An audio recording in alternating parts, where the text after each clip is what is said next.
نحمد و نصلی علی رسول الکریم اما بعد فاعوذ باللہ من الشیطان الرجیم بسم اللہ الرحمن الرحیم الصلاۃ والسلام علیک یا سیدی یا رسول اللہ الصلاۃ والسلام علیک یا سیدی یا حبیب اللہ الصلاۃ والسلام علیک یا سیدی یا خاتم النبیین وعلی آلک واصحابک یا سیدی یا محمد رسول اللہ صلی اللہ علیہ وسلم۔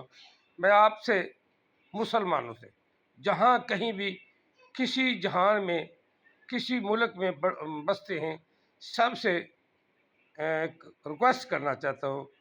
وہ ریکویسٹ کیا ہے؟ اللہ تعالیٰ کا حکم بھی ہے اور میری ریکویسٹ ہے۔ ما کان محمد ابا احد من رجالکم ولکن رسول اللہ وخاتم النبیین وکان اللہ بکل شیء علیما، کہ محمد صلی اللہ علیہ وسلم تم میں سے کسی آدمی کے باپ نہیں، ولیکن رسول اللہ، اور صرف اللہ کے وہ رسول ہیں، ولیکن رسول خاتم النبیین، اور اللہ تعالیٰ نے ان پہ نبوت کا دروازہ بند کر دیا، یعنی انبیاء کا اختتام ہو گیا، خاتمہ اختتام ہو گیا۔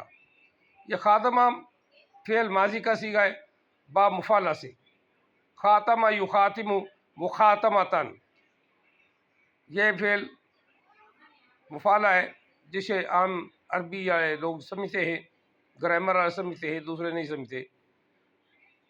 وکان اللہ بکل شیء علیما، اللہ کو پتہ ہے جو اس نے کہا ہے۔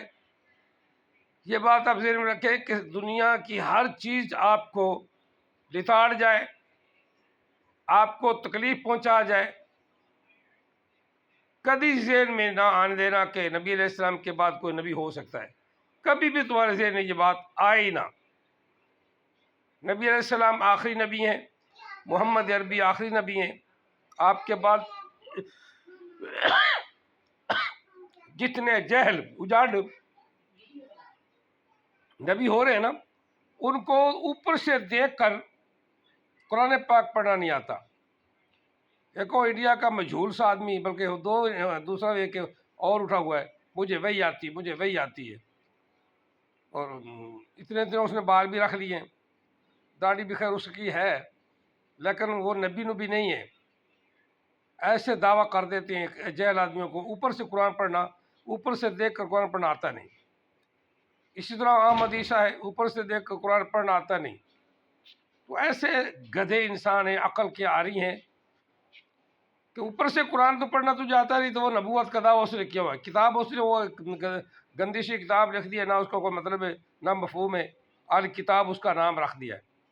بہرحال جتنے بھی آپ کو لبھائیں، آپ کے جی کو چاہے کہ یہ نبی ہے، دل میں یا بات کر لے، بات تب کرو تب جب آپ کے پاس علم ہے، علم نہیں تو بات نہ کرو بس، کیونکہ علم کے بغیر بندہ پھسل جاتا ہے۔ بعض دفعہ عالموں کو شیطان پھسلا لیتا ہے، تو عام آدمی کی حیثیت ہی کیا ہے؟ اللہ بچنے کی توفیق عطا فرمائے، آمین۔ جزاکم اللہ تعالیٰ فی الدارین واصل جزا تمام مسلمانوں کے لیے۔ اللہ تعالیٰ تمہیں ہر پریشانی مصیبت سے محفوظ فرمائے اور تمہیں نیک جزا عطا فرمائے، آمین۔ وآخر دعوانا ان الحمد للہ رب العالمین۔